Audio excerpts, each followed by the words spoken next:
దేవునికి స్తోత్రం. నేటి దినాన మన అరుణోదయపు దేవుని వాగ్దానము కీర్తన గ్రంథము 128వ కీర్తన 2వ వచనము.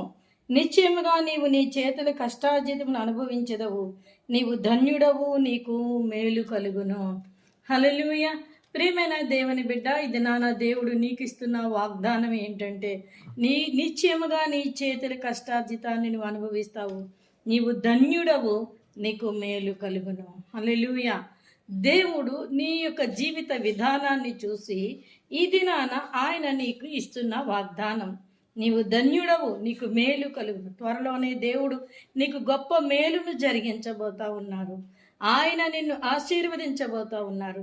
నీ చేతుల కష్టార్జితం ఏదైతే ఉందో దాన్నే ఆయన ఆశీర్వదించి నిన్ను దీవించి బలపరిచి నీకు మేలు అంటే నిన్ను ఆశీర్వాదకరంగా ఉంచి నీకు మేలును చేసి ఆయన నీ నిధులను నింపబోతా ఉన్నాడు.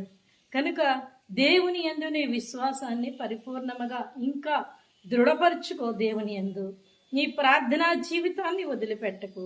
దేవుడు అంటున్నాడు, నీవు ధన్యుడవు, నీకు మేలు కలుగును.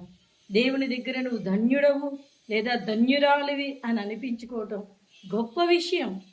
అలాంటి గొప్ప వాగ్దానాన్ని దినాన్ని దేవుడు నీకు ఇస్తున్నాడు. గనుక నీవు మేలు కొరకు దేవుని ఎదుట నువ్వు ప్రార్థన చేసినప్పుడు దేవుడు నీ కష్టార్జితాన్ని ఆశీర్వదించి నిన్ను మేలుతో నింపి నిన్ను అనేకులకి ఆశీర్వాదకరంగాను దీవెనకరంగాను నిలబెడతారు.